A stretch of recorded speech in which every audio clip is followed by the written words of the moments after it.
따라합시다. 죄값은 사망입니다. 아멘이십니까? 이스라엘이 이제 남북으로 이제 분열이 되었죠. 이제 남쪽은 다윗 솔로몬, 그리고 그의 솔로몬에 이어가 아들 르호보암이 이제 왕이 됩니다. 남쪽 유다는 계속해서 하나님의 약속의 그 다윗의 자손의 계열을 통해서 왕통을 이어갑니다. 이제 북쪽의 처음 왕은 초대 왕이 여로보암이었죠. 여로보암은 다윗의 혈통이 아니었기 때문에 계속해서 이제 왕조가 바뀝니다. 이 여로보암 왕이 10지파의 이제 왕이 되었어요. 이제 도시도 새로 세우고 수도도 정하고 그리고 성도 세우고 그랬지만 그의 마음 한구석에는 항상 불안감이 있었어요. 왜냐하면 문제는 신앙이잖아요. 이스라엘 백성들의 신앙 중심은 제단 중심이고 성전 중심이고 그리고 절기 중심입니다. 1년에 3차례 반드시 하나님의 전에 나아가 절기를 지켜야 되는데 그 성전이 어디 있느냐? 지금 하나님의 궤가 성막이 있는 곳이 남쪽 예루살렘이란 말이죠. 그러니까 신앙의 정통성이 없는 거죠.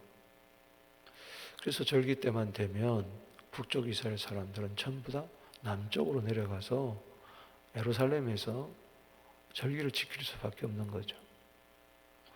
그러니 악한 계획을 세웠습니다. 그래서 북이스라엘 북쪽 단과 그리고 남쪽 경계선 베델에 산당을 세우고 제단을 쌓고 거기에 금송아지 하나씩 우상으로 만들었습니다. 그리고 자기 비슷하게 절기를 만들었습니다.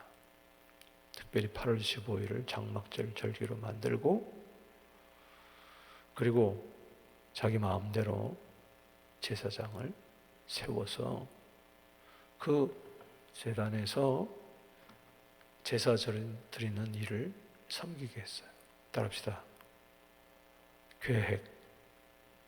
계획대로 비슷하게 마음대로 어제 우리 살펴봤죠?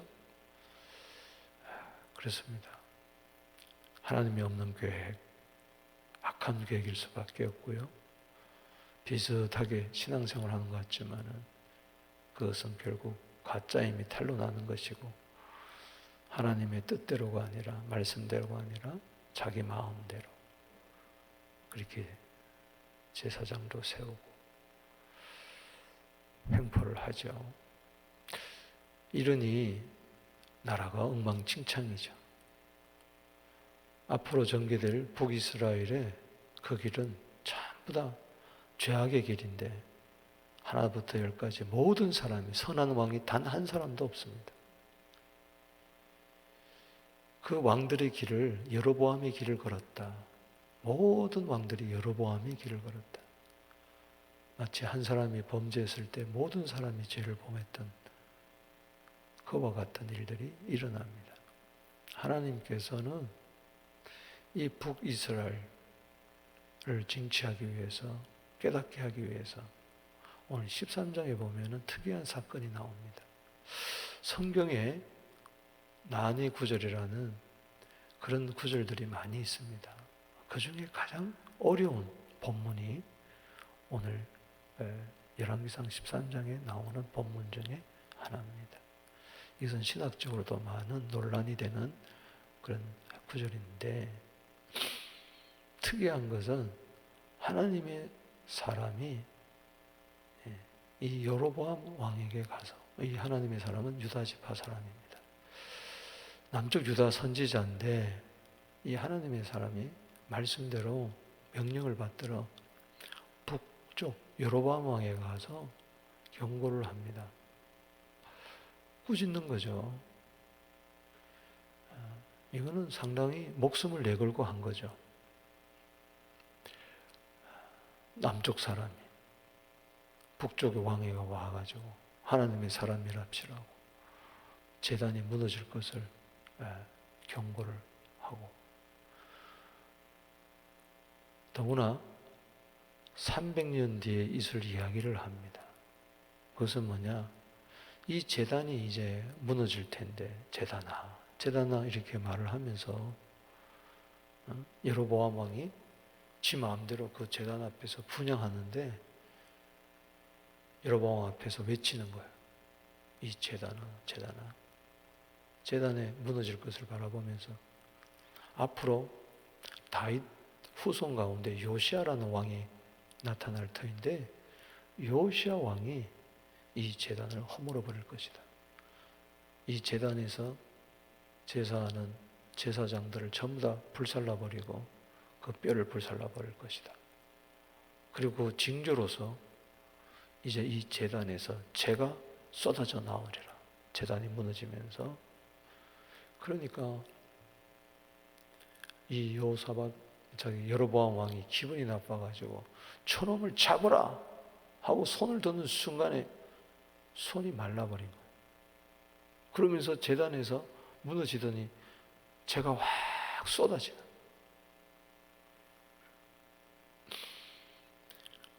그때 깜짝 놀라서 은혜를 구합니다. 나를 위해서 하나님께 기도하게 해달라. 꼼짝 못한다. 여러분, 사람이 까불면 안 돼요. 자기 계획대로 비슷하게 지 마음대로 모든 것이 되는 것 같죠. 한 분 하나님이 손을 말라버리니까 손이 말라 비틀어져 가지고 어쩔 줄 모르는 거예요. 그러니 어떻게 해요? 기도할 수밖에 없는 거죠. 여기 6절에 왕이 하나님의 사람에게 말하 이르되 청하건대 너는 나를 위하여 내 하나님 여호와께 은혜를 구하여 내 손이 다시 성하게 기도 좀 해달라. 기도 좀 해주세요. 기도 좀 해주세요. 그래서 나왔어요. 나왔으면 제대로 살아야 될 거 아니에요? 똑같아요. 여기 33절에 여로보암이 이 일 후에도 그의 악한 길에서 떠나 돌이키지 아니한다 그랬어요. 여러분, 병이 낫는 게 중요한 게 아니에요. 돌이켜야 돼요. 할렐루야. 회복이 된 거예요. 그래서 그는 선지자에게 부탁합니다. 내가 당신에게 예물을 드리겠습니다. 그러니까는 나라의 절반을 준다 할지라도 나는 받지 않습니다. 하나님이 내게 명령했습니다. 너는 절대 떡과 물도 마시지 말고 떡도 먹지 말고 물도 마시지 말고 네 오던 길로도 돌아가지 말고 다른 길로 돌아가라. 그렇기 때문에 나는 절대 당신과 함께 떡과 물을 마실 수가 없습니다 하고 단호히 거절하죠. 그것이 이제 10절의 내용입니다.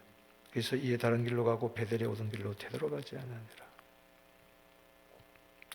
여기서 여기 2절에 나오는 하나님의 사람이 제단을 향하여 여호와의 말씀으로 외치르되 제단아 제단아 여호와께 이와 같이 말씀하시길 다윗의 집에 요시아라는 아들을 낳으리니.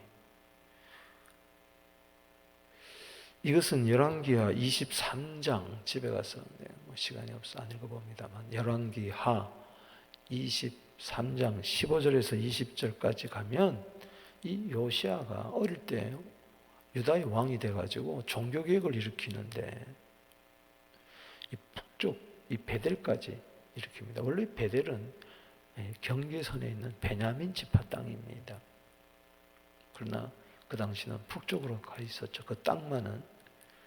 그래서 베델까지 가서 종교개혁을 일으키는데 베델의 이 제단을 다 허물어 버리고 이 말씀 그대로 제사장들을 전부 다 불살라버리고 뼈까지 불살라버립니다. 그래서 이 지금 하나님의 사람이 여로보암 왕에게 예언한 그 때로 시점에서 요시아 왕은 300년 뒤의 사람입니다.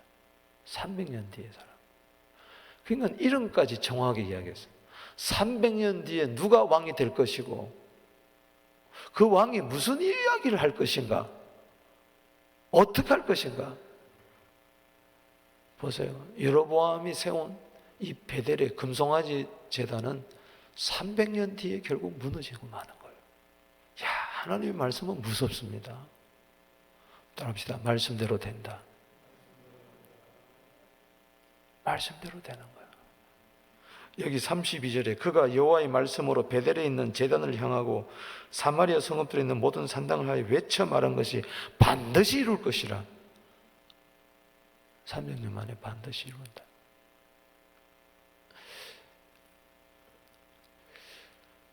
그런데 11절에서 마지막 절까지는 이 하나님의 사람에 대해서 또 이야기가 나오는데, 이 하나님의 사람이 이제 다른 길로 가면서 한 상수리 나무 아래 앉아가지고 쉬고 있습니다.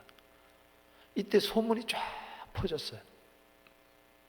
그때 베델에 한 늙은 선지자가 나옵니다. 여기 11절에 베델에 한 늙은 선지자가 사는데 아들들이 와서 이야기한 거예요. 이야, 유다에서 올라온 하나님의 사람 선지자가 있는데 대단한 사람입니다. 영험이 있습니다.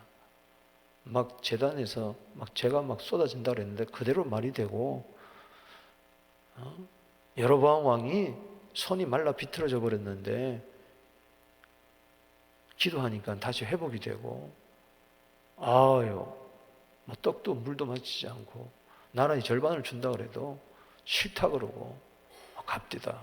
아주 고든 말씀의 사람, 하나님의 사람이 나타났습니다. 그러니까 그래 하고 빨리 안장을 지어가지고 가보니 상수리 나무 아래서 쉬고 있어요. 그래서 저희 집에 가서 좀 쉬시죠. 하나님의 사람에게 이야기를 했어요. 그럴 때 또 이야기합니다. 하나님께서 제게 명령했습니다. 떡도 먹지 말고 물도 마시지 말고 오던 길로도 가지 말고 다른 길로 돌아가라고 하셨습니다. 저는 절대 하나님의 말씀을 거역할 수가 없습니다. 그러니 늙은 선지자가 나도 하나님의 선지자입니다. 나도 하나님의 말씀을 받는 사람인데 방금 하나님이 천사를 통해서 저에게 말씀하셨습니다. 그 내용이 뭐죠? 18절. 그 사람에게 이르되 나도 그대와 같은 선지자라. 천사가 여호와의 말씀으로 내게 이르기를 그를 내 집으로 데리고 들어가서 그에게 떡을 먹이고 물을 마시게 하라 하였느니라. 이는 그 사람을 뭐요? 속입니다. 속였어요. 꾀인 거죠. 그래서 그 거짓말에 속아 넘어가가지고 그는 이 늙은 베델의 선지자 집에 들어가서 떡과 물을 먹습니다. 여기 19절에 이에 그 사람이 그와 함께 돌아가서 그의 집에서 떡을 먹으며 물을 마시니라. 하나님의 사람이 하나님의 말씀대로 전하고 하나님의 말씀대로 떡과 물도 먹지 않고 오던 길로도 아니고 다른 길로 돌아가는 도중에 이 늙은 선지자의 말을 듣고 하나님의 말씀으로 듣고 들어가서 떡과 물을 먹고 마시고 맙니다. 불순종한 거죠. 이해가 되지 않아요. 20절에 그들이 상 앞에 앉아 있을 때에 여호와의 말씀이 그 사람을 데려온 선짝이 임하니 갑자기 늙은 선지자에게 말씀이 임합니다. 21절에 그가 유다에서부터 온 하나님의 사람을 향하여 외치르되 여호와의 말씀에 내가 여호와의 말씀을 어기며 내 하나님 여호와께서 내게 내리신 명령을 지키자. 네가 왜 말씀을 어겼고 왜 명령을 지키지 않았느냐?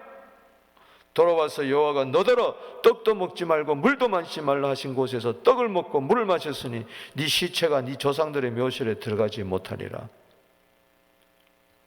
즉 너는 길에서 객사해버리고 말 것이니라. 고향 땅으로 돌아가지도 못하고. 이 말을 딱 듣고 나서 23절에 떡을 먹고 물을 마신 후에 그를 위하여 낙이 안장을 지우니라. 이제 떠나는 거죠. 24절에 그 사람이 가는데 갑자기 사자 한 마리가 나타나더니 길에서 그를 만나 물어 죽여버립니다. 24절에. 그러고 시체가 되거든요. 그냥 죽이기만 해. 뜯어먹지도 않고. 그리고 나귀도 안 죽여. 그 선지자만 딱 죽여버려. 그리고 사자도 그 곁에 있는 거예요. 26절에 그 사람을 길에서 데리고 돌아간 선지자가 듣고 말하되 이는 여호와의 말씀을 어긴 하나님의 사람이로다. 무엇을 이겼어요? 하나님의 말씀을 어긴 하나님의 사람이로다. 따라합시다. 말씀을 어긴 하나님의 사람이로다. 여호와께서 그에게 하신 말씀과 같이, 여기 13절에서 제일 많이 나오는 것이 말씀인데, 여호와께서 그를 사자에게 넘기시며 사자가 그를 찢어 죽였도다. 아니, 여로보암도 안 죽고 악한 제사장들도 안 죽고 늙은 선지자도 안 죽고 거짓말한 그 하나님의 말씀이라 그러니 가서 떡 좀 먹고 하나님 말씀이 바뀌었나 보다 하고 떡 먹고 물 마셨는데 그게 뭘 그렇게 잘못했다고 하나님께서는 그 하나님의 사람을 사자를 통해서 찢어 죽이는 않지만 물어 죽여버리게 만드느냐. 어떻게 길에서 이렇게 객사하게 만드냐. 사람이 죽는 것도 이렇게 죽으면 안 되잖아요. 하나님의 사람이. 평생 하나님의 일을 했는데, 평생 말씀대로 살았는데, 하나님의 사람 이름이 나옵니까? 안 나옵니까? 정말 이름도 없이 빛도 없이 말씀 하나 붙들고 살았는데 그거 좀 실수했다고, 말씀 한번 어겼다고 사자한테 죽게 만드니 하나님 해도 너무너무 하신 거 아닙니까? 근데 이 늙은 선지자 보세요. 가서 28절에 본즉 시체가 길에 버림받고 나귀와 사자는 그 시체 곁에 있는데 사자가 시체를 먹지도 않고 나귀도 찢지도 아니하고 그 오직 하나님의 사람만 물어 죽인 거예요. 늙은 선지자가 29절에 하나님의 사람의 시체를 들어 나귀에 실어 가지고 돌아와 자기 성읍으로 들어가 슬피 울며 장사합니다. 이거 언제는 또 죽게 만들어 놓고 이제 와서 또 막 슬피 웁니다. 30절에 그의 시체를 자기 묘실에 두고 오라 내 형제여 그를 위하여 슬피 우니라. 오라 내 형제여 하면서 내가 죽거든 그 사람 뼈 옆에다가 나를 두어라. 내 뼈를 그의 뼈 곁에 두라. 31절에 하나가 되겠다는 것입니다. 그러면서 하나님의 말씀대로 반드시 이루어질 것이니라. 일이 있었지만 여로보암 왕은 깨닫지 못하고 여전히 지 마음대로 제사장들을 세워가지고 제사를 드립니다. 34절에 결론의 말씀을 보세요. 시작. 이 일이 여로보암의 집에 죄가 되어 그 집이 땅 위에서 끊어져 멸망하게 되었느니라. 결론이 뭐죠? 따라합시다. 죄값은 사망이다. 멸망이다.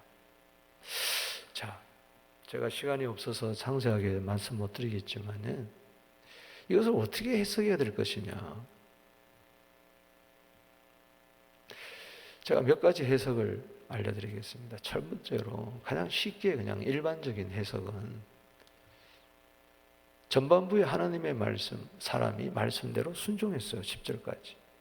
그러나 11절에서 33절 여기 4절까지는 불순종했어요.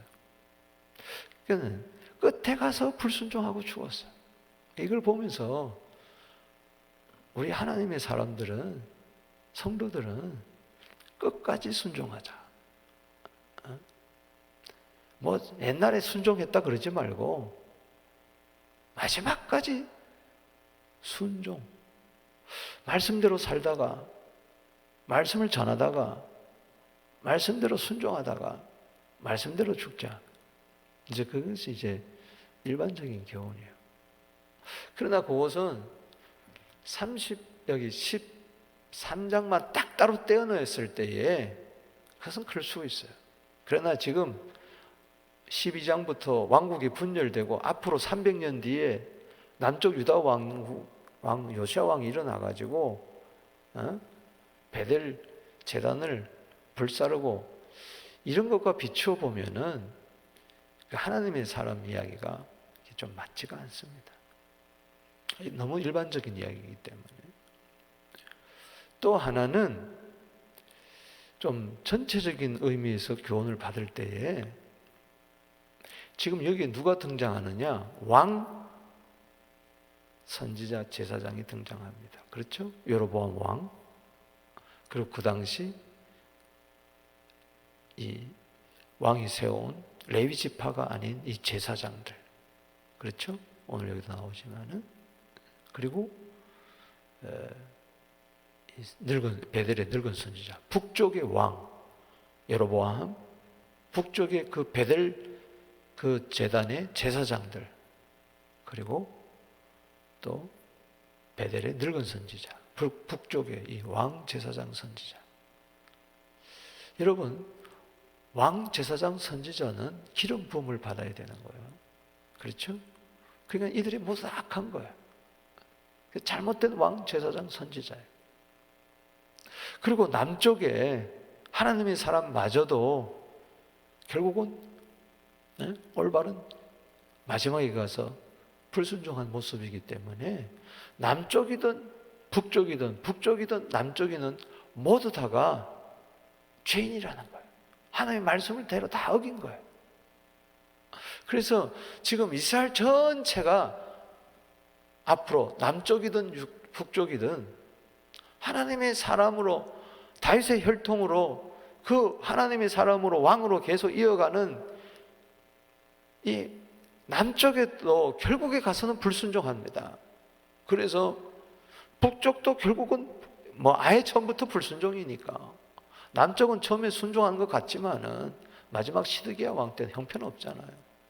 그래서 북쪽도 그 죄값으로 말미암아 기원전 722년에 아수르에게 망하고, 남쪽 유다도 결국은 하나님의 사람 같은 이 남쪽 유다도 기원전 586년도에 바벨론에게 멸망하고 말죠. 그래서 그것을 전체적인 그림자를 미리 이제 보여준다. 이게 있고, 또 하나는 이제 구속사적인 입장에서의 해석입니다. 이게 이제 중요한데, 오늘 하나님의 사람을 가만히 보세요. 이 하나님의 사람이 바로 장차 올 예수 그리스도라는 것이죠. 아멘이십니까? 이것을 어떻게 해석을 하는고 하니, 자 보세요. 하나님의 사람이 지금 예수님이에요. 자, 하나님의 아들이 이 세상에 하나님의 사람으로 오셨어요. 아멘이십니까? 오셔서 하신 말이 첫 번째가 뭡니까? 회개해라. 천국이 가까웠다. 아멘. 그래서 이 회개의 메시지를 외쳤죠. 그리고 그는 33년 생애를 살면서 죄를 범하지 않았어요. 흠도 점도 없었어요. 원래 하나님의 아들이시니까. 그런데 마지막에 그는 어떤 모습으로 죽습니까? 죄인의 모습으로 죽어요. 죄인으로 죽습니다.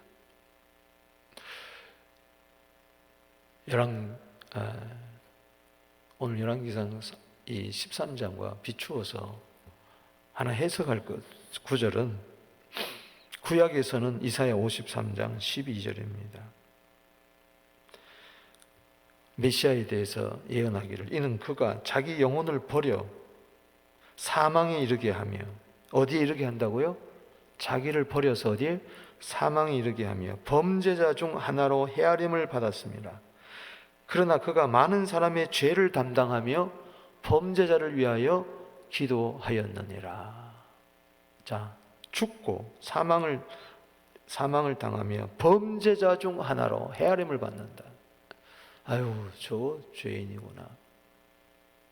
저주받았구나. 나무 십자가에 달려서 예수님은 갈라디아 3장 13절에 저주받았어요. 저주받은 사람만 나무 십자가 지는 거죠. 많은 사람의 죄를 뭐요? 담당했다 그랬어요. 자, 오늘 여기 본문 말씀을 다시 이렇게 보면 18절에 보면은 그가 그 사람에게 이르되 나도 같은 선지자라 천사가 여호와의 말씀으로 내게 이르기를 그를 내 집으로 데리고 돌아가서 그에게 떡을 먹이고 물을 마시게 하라 하였느니라 하니 이는 그 사람을 뭐요? 속임이니라. 자, 늙은 선지자 편에서 보면은 속인 거예요. 그러나 하나님의 사람 편에서 보면은 이것은 뭐요? 하나님의 뭐요? 말씀이에요. 그렇잖아요? 하나님의 말씀이 자기에게 임했을 때는 떡도 먹지 말고 물도 마시지 말라고 그랬는데 이 선지자가 나타나서 나도 하나님의 선지자다. 방금 천사를 통해서 내게 말씀하셨는데 당신에게 찾아가서 떡도 먹고 뭐요? 물도 마시라고 했다. 그래서 이 선지자는 속임을 당합니다. 속임을 당해요. 지금 죄는 누가 졌어요? 자, 1차적으로 죄는 누가 졌습니까? 이 늙은 선지자가 지은 거예요. 거짓말한 거예요. 그렇죠? 그래서 이 죄를 뒤집어 쓰는 거죠. 그래서 말씀대로 속임을 당한 것 같지만은 그 말씀대로 죽은 거예요. 그 말씀대로 떡을 먹고 물을 마시고 죽은 거예요. 여기서 우리는 그림자를 보는 거죠. 바로 죄가 없는 이 하나님의 사람이 죄인이 되어서 죽는 거죠. 예수님이 죄가 있었습니까? 없었습니까? 없었어요.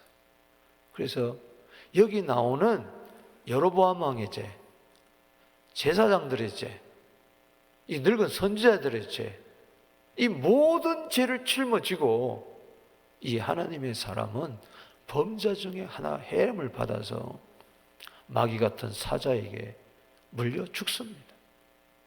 죽어요.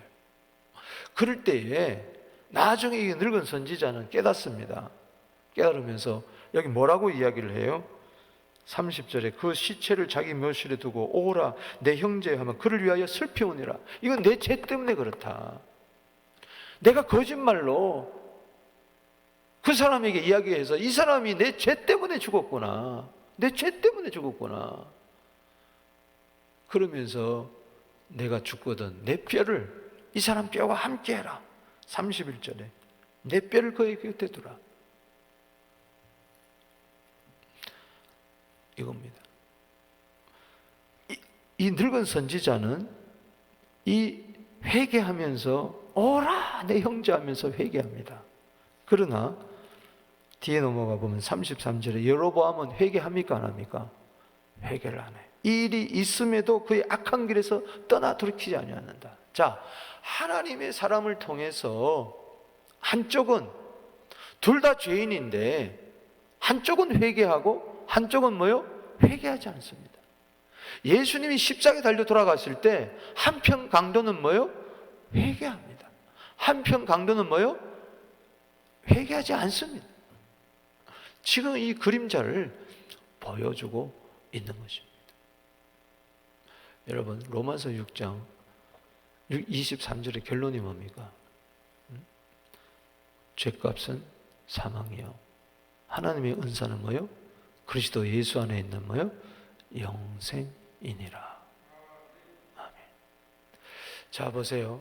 300년 이후에 있을 예언의 말씀이 그대로 이루어졌다면은 앞으로 모든 사람들을 구원할 이 이스라엘을 구원하고 이방인을 구원할 메시아에 대한 약속은 반드시 이루어진다는 것입니다.